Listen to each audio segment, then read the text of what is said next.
Founder and president of Divorce Right, and we provide training for HR professionals and company supervisors, and we provide divorce coaching and case management for your divorcing employees.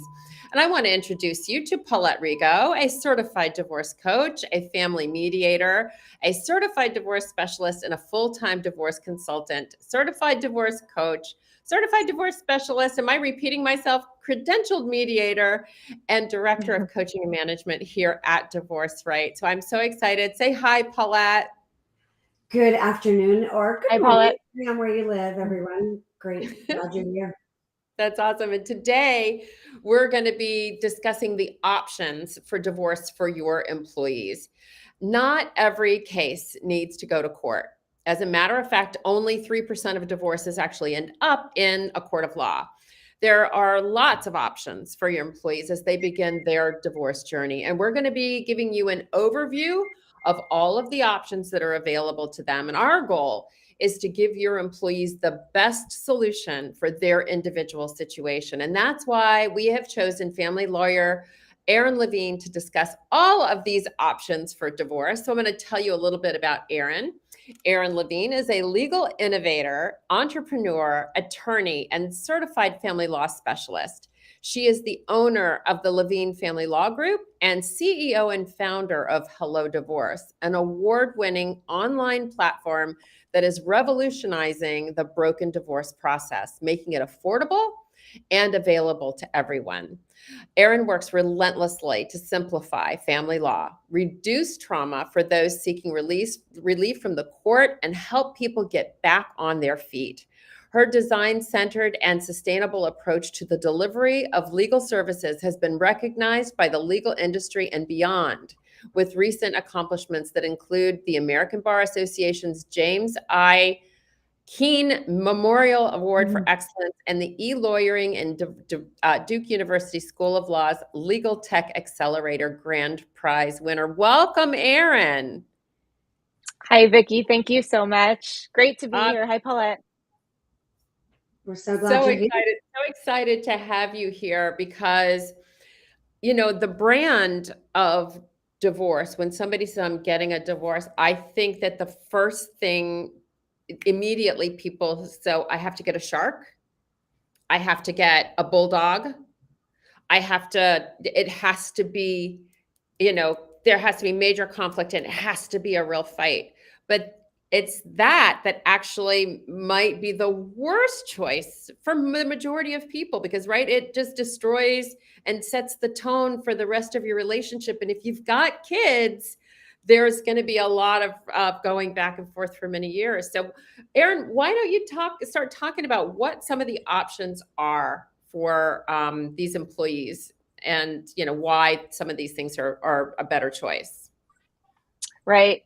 Yes, I totally agree. I mean, I think one of the reasons why we initially think I need to get a lawyer is because that's what we see in the media. That's what we see on TV and in movies. That is what and how we've always done divorce in the past.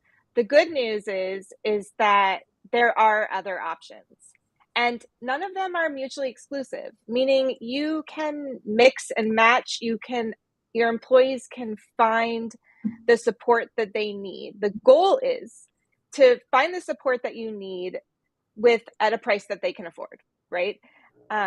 So when your employees are considering the various divorce options, what we want to think about is the relationship that they have with their spouse. How there's always going to be conflict in divorce. That is inevitable. Just because there's conflict doesn't mean you have to go to court or lawyer up with the most aggressive attorney in town. But how messy is that relationship? And then you want to think also about the complexity of the estate. So a house and a 401k is pretty standard and not particularly challenging in divorce. But when we start talking about various stock options that maybe haven't been vested yet, marital property that is in part joint, and maybe there's some separate component, that's when we want to start thinking about where can we get the support we need without trying to have it solved in front of a judge and spending thousands and thousands of dollars along the way. So would it be helpful now to just start walking through some of these options, and you guys can jump in Absolutely. Okay, great.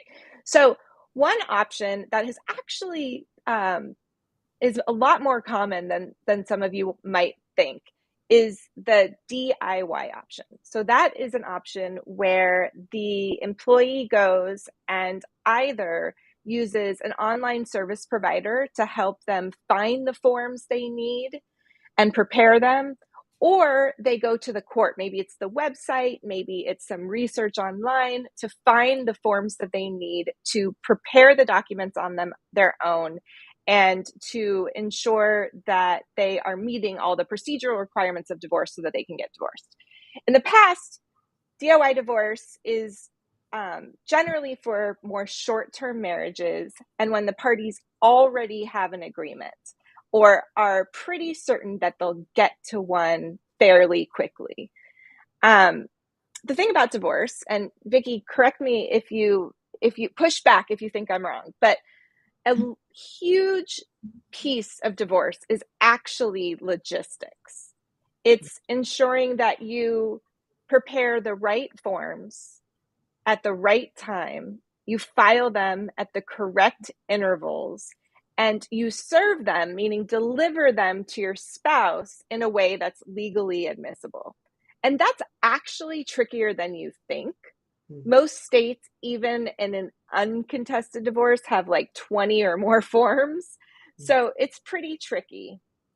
So DIY can be a great option if you find the right service and help, and if it is in a way that the parties, have a very relatively easy divorce, maybe no kids, less, not very much conflict. Another strategy for divorce is what has emerged over the last couple of years, and one of the things that we specialize most at Hello Divorce is a do it with you approach. And this is an opportunity for people to use software to handle all the logistical pieces of divorce, understanding which forms to fill out, what calculating child support, all of that kind of stuff, but have a team step in, either a customer service type person who can help file the forms and serve them to the spouses, or adding on additional a la carte help as they need. So there are lots of different people. For example, lawyers can be really helpful, and you don't necessarily need to retain them to go after your spouse in court. You can actually do what's called legal coaching, where you hire them for a half hour, an hour, or 2 hours to review forms before you file them to ensure that your T's are crossed and I's are dotted. Another option for divorce, one that is gaining a lot of momentum and popularity, is mediation. So this is a scenario where there is some complexity. Both parties usually have some fears. Maybe it's around, am I going to be able to make my ends meet financially? Are we going to be able to work out a co-parenting agreement that works for the kids and for us? And these candidates are best suited for mediation if they are looking for a solution that, number one, helps them save money. Number two, is fair. It's an agreement that they can both live with. And number three, keeps them out of court at all costs. So a mediator, and not all are created equal, but Vicki and Paulette know exactly the types of people and the types of resources to find the right mediator. But a mediator is a neutral professional, sometimes a lawyer, sometimes a certified divorce financial analyst, sometimes a therapist, but somebody who is trained in conflict resolution, can help deal with difficult personalities, can decide when it makes sense to meet with both of the parties together and when it makes better sense to sort of shuffle back in between.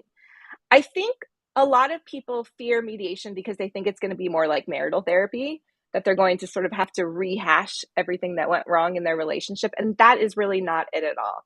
The goal here is not to solve anything anymore. We are not trying to solve the problems of the relationship. What we are now trying to do, and this is the exact framework that we also use at our company, is to help people get to an agreement that minimizes the damage, because both parties are going to take a financial hit. That's inevitable. But how can we set them up for the fastest recovery? How can we help these parties transition to their next chapter in a way that makes the best sense for them and their families? Mm. Mediation is not always the best fit if you have somebody who feels like maybe they won't be able to advocate completely for their rights. So if they are feeling very, very emotional, which is completely understandable, if they are feeling very intimidated by their ex, maybe there's a big power imbalance, or maybe their spouse has a lot more knowledge or information around financials, sometimes you need even more support. But again, that doesn't mean that you necessarily have to lawyer up and run out to court. For that, there is the collaborative process. And collaborative refers to the process of removing disputes from that like fight and win courtroom, and instead troubleshooting and problem solving through a team of professionals. So you generally have very, very experienced lawyers that represent each party. So you don't necessarily need to be negotiating directly between spouses. They have lawyers. They often have a financial professional. They often have a mental health professional or a co-parenting counselor. But a team of professionals that are committed to staying out of court and working together towards an agreement that ultimately works for the parties. Now, something employees need to know is that divorce is not an event. It's a journey. It is going to take time. And so whatever resources or help that you can provide employees to get comfortable in that transitionary time, that time where they're sort of trying to figure out what's going to work and a lot is up in the air, is going to be super helpful, especially in the collaborative process that tends to take a lot of time, but not nearly as much time as fighting everything out in court every step of the way. Erin, I'm curious, because of the work I do, there's a lot of confusion about the different types. And so we've got the DIY. I always call it the Home Depot divorce, but maybe people don't like that. Maybe it's a Georgia joke. Because Home Depot is originally from this area where you kind of do it yourself with, some guidance online and what have you. And then Right. I love the term of do it with you, right? So you're still doing it on your own, but you've got the expert there to kind of hold your hand and make sure you don't forget something, or don't file it within the parameter of the time limitations, or perhaps you want to make sure that every single one of the documents is submitted correctly, because if you only do 4 out of 5, then oops, it's rejected, right? But so when it comes to mediation, I always say there's more like 3 forms. You've got a private mediator, where there is typically not an attorney present with the parties, not that they can't see private counsel and have their documents reviewed. In fact, I always suggest it, but there isn't enough conflict maybe to warrant the expense or the time to have a attorney present during the actual mediation. That's form 1. Form 2 is when there are attorneys there with the mediation process actually scheduled at that exact time. And then a third version that is a little more of the court appointed, where they're in the court and the judge might wink to the parties and say, why don't you parties go down the hall and meet with the mediator, where it's typically not that moment in time, but it's scheduled on the calendar to have a mediation. And that isn't always a mediator that they're choosing. Sometimes it is, sometimes it isn't, but there's many different ways that mediation can happen. So maybe this is a good opportunity to, say that one isn't better than the other, one isn't worse than the other. It really just depends on the individual case and how much watchful eye they need. And then, of course, whether the parties are close but everyone at the court, particularly the judge, is looking for you to resolve this case as soon as possible, and is suggesting, or even in many states now is mandating, that mediation be a part of the litigation process. So do I have that correct, or?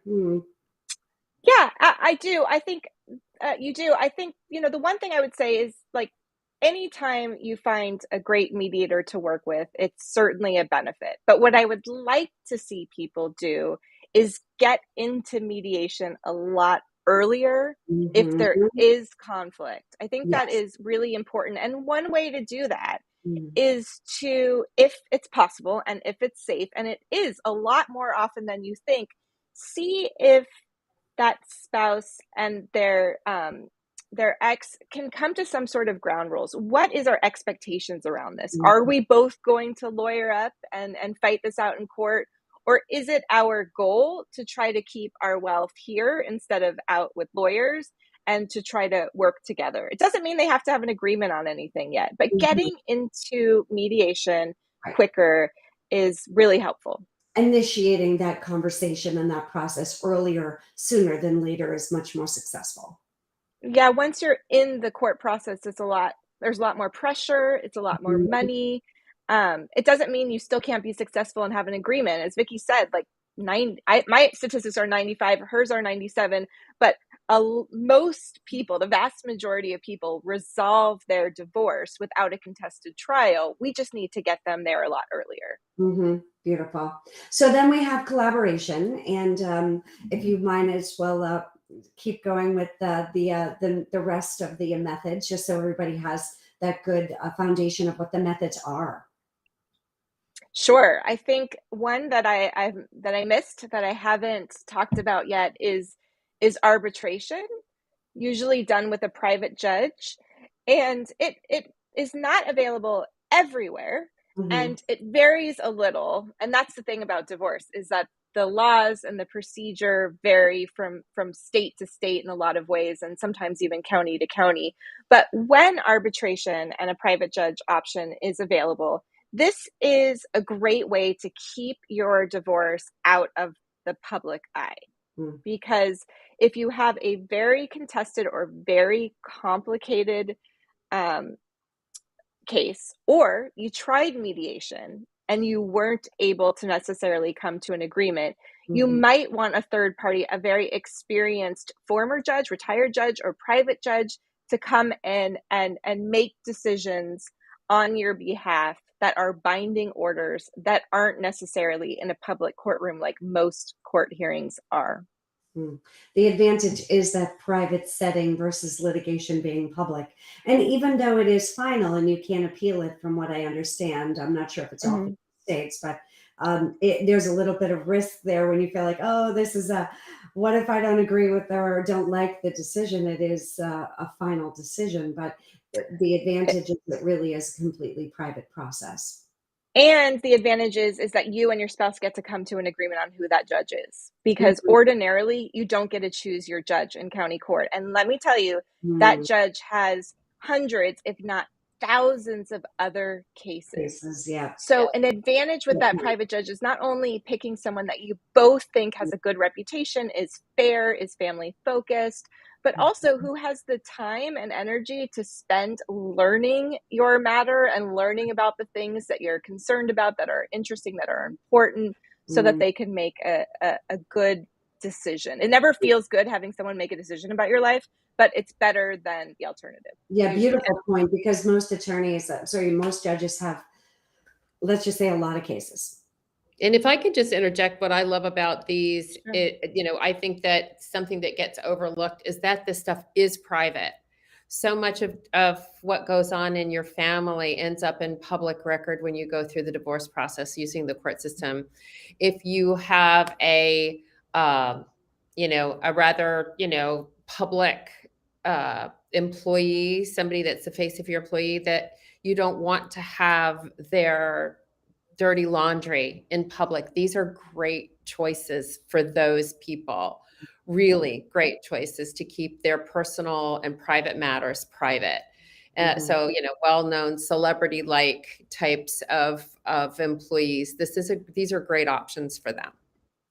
Yeah. Yeah.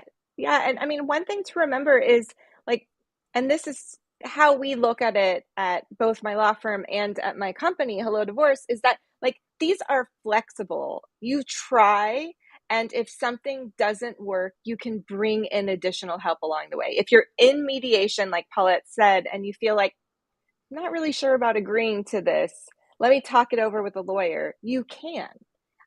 All of that is possible when you're sort of designing the divorce that works best for the two of you. Right. And then last but not least, good old litigation. So not Mm-hmm. that we have oodles of time to break it down, but just an overview of what litigation is and how that works. Yeah. So the average divorce costs $15,000 to $20,000 per person in legal fees for the 23% of people that lawyer up.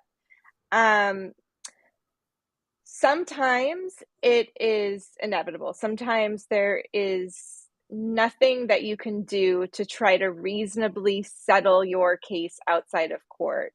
Lawyering up and going to court or battling it out between attorneys is going to be a good option for the employee whose ex is hiding money, whose ex is unwilling or unable or to compromise, who is maybe struggling with some very serious mental health or substance abuse issues. This is a scenario where no matter what you do, you're just going to be beating your head against the wall because you are not going to be able to get to an agreement, but you do need some finality. And that's when you would want to consider, in my opinion, lawyering up and taking a more traditional route. Mm.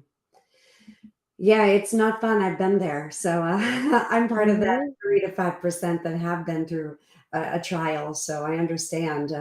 From a coach's point of view, I am often, and I can't even think of one instance where an employee, anyone that works with me in a coaching relationship, that doesn't come with the fear and the question of like what to do, what process to pick. And Mm-hmm. I don't think there's a formula. Naturally, we started with the least contentious and we worked kind of toward the most contentious. But would you say that there's any specific parameters that you could give as a guideline? I usually talk about length of marriage, if there's children or not children, if there are any business entities that are shared, or any other, like you mentioned, high conflict, or maybe even domestic violence, addiction, abuse. And not that we want to give people a checklist, like if you have the following things, but how do you as an attorney, and of course with the brilliant software that you've created with Hello Divorce, how do you gently guide them towards the direction with counsel? How do you do that? So we really look towards a lot of the factors that you're talking about, but really for us, it's about, and what we found to be most successful for our customers is for them to really look at the complexity of their relationship with their ex, and the complexity of their financial estate. That really helps to guide where to start. For our customers, a lot of them begin with the online software. They begin with pulling together all their financials, because no matter which step, which process they choose, they're going to need to do that. And then from there, after they've had an opportunity to talk about some ground rules or an approach with their spouse, then they can sort of decide what makes sense for them going forward to get to that final agreement. Right. I usually ask about how in the dark are you about your finances? If they're like, I know That's great. Yep. nothing, and they're like, I don't even know I have no idea where anything is, versus like, I do the taxes, I know everything, don't you worry about it. I'm going to know that maybe we're okay with that. So it depends. And if both parties are amicable, they're able to have a conversation that is respectful and open and transparent, we're much likely to be so successful with having them mediate or even DI with you, versus, it might be time to interview 3 or 4 attorneys and get some opinions. So. Can I ask a real quick question? And because one of the things that about all of these different options is that there's quite a financial disparity. Yeah. So why don't you go through the DIY and DIWY, what you think, the average mediation cost is, all of those types of things, so that we can kind of give people a perspective of what, when you're talking about, what did you say the average litigated divorce is? How much per person? Was it 15 to 20. 15 to 20? I mean, think about that. That's $30,000 to $40,000 for a litigated divorce. And in this day and age, people just don't have that kind of cash laying around. So what are some of the costs around this? Yeah, so a DIY or do it with you package can cost anywhere from $99 to $1,500 or $1,600. That is usually that excludes filing fees. Most courts require that one or both parties pay a fee when they file their divorce documents, which can range anywhere from $150 to $500 or $600 per person. Generally speaking, when you're hiring a mediator, for both parties to include both mediation, let's say about 5 to 6 hours of mediation, and all of the paperwork associated with it, you're looking at closer to 4 to 8 or 9,000 per couple. So a huge savings there. And really, the higher amount is based on location. If you're in, for example, New York versus Oklahoma, but also depending on like how many meetings or how many sessions the parties have to be able to get to an agreement. Collaborative divorce tends to be expensive, but when you keep in mind, that might be, a $40,000, $50,000, $60,000 ordeal. But if you have a case that requires collaborative divorce, the alternative would be a litigated divorce that would easily cost $300,000, $400,000, $500,000. I am not joking. I've seen these types of cases over and over and over again. I'm sure Paulette and Vicki have too. So collaborative could feel like a very big expense, right. But overall, if you have a lot of assets and a lot of conflict and a lot of issues that need to be sorted out, it's a great, great option. Mm-hmm.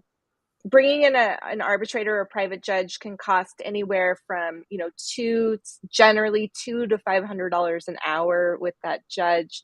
Again, it's going to be less money than litigating a divorce, but it's not cheap or free. Is that helpful? Very much. You might have more information about that. Absolutely. Yes, very much so.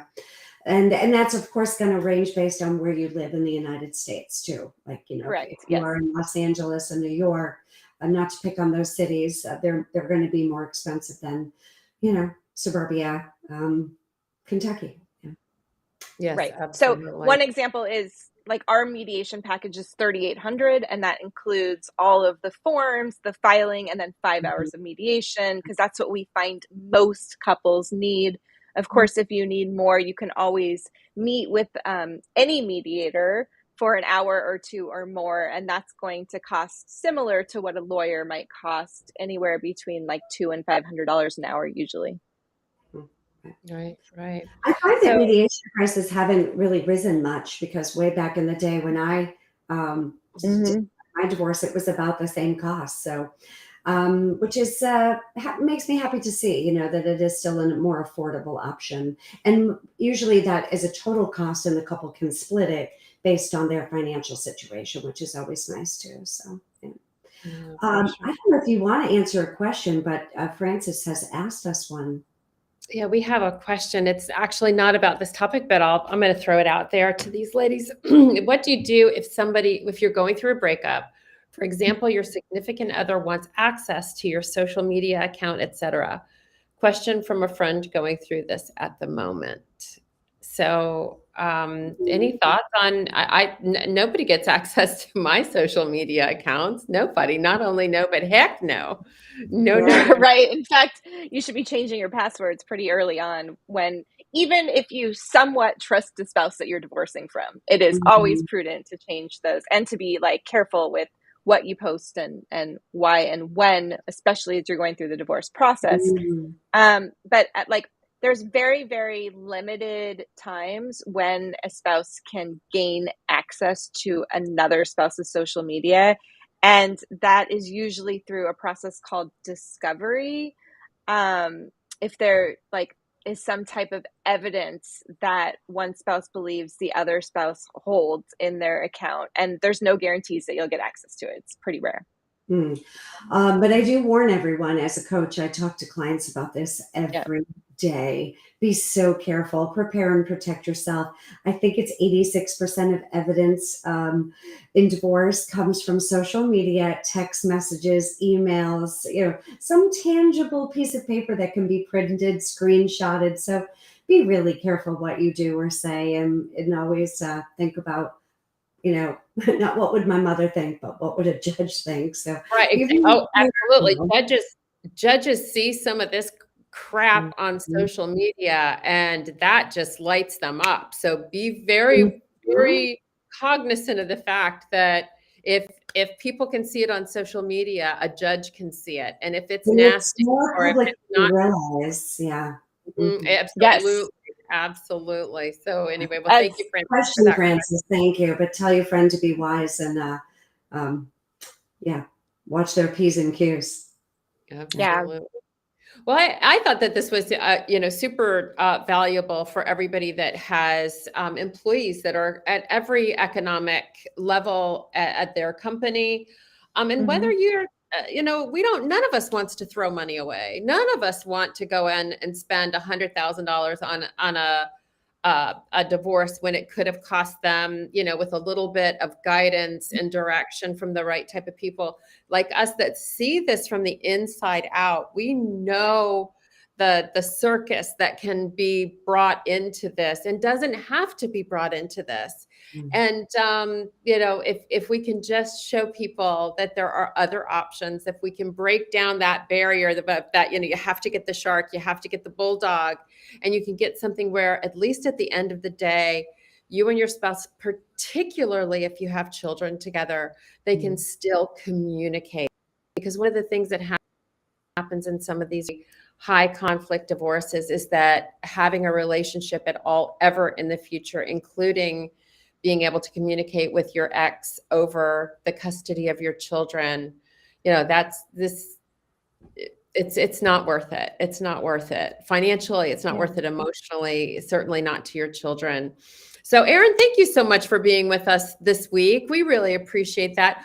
We're going to put on our posts as these go out.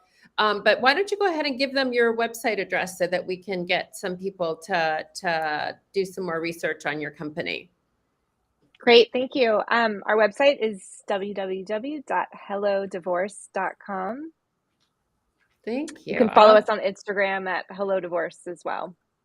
Awesome. Well, thank you. Thank you This is so much for being with us today. Thanks so much, ladies. Thank you so much. And we're going to we do these every week now here on LinkedIn Live and wherever else you're seeing us. So, and our goal is to help companies help their employees have a better result as they go through the divorce process. So we're here to help. If there is anything that we can do to help you, your company, your employees, we do all of this all day, every day, and you can reach out to us. And our website is www.divorcerightinc.com. And we look forward to seeing you guys next week. And have a great weekend, everybody. Bye for now. Bye. Thanks, Erin. Thank you.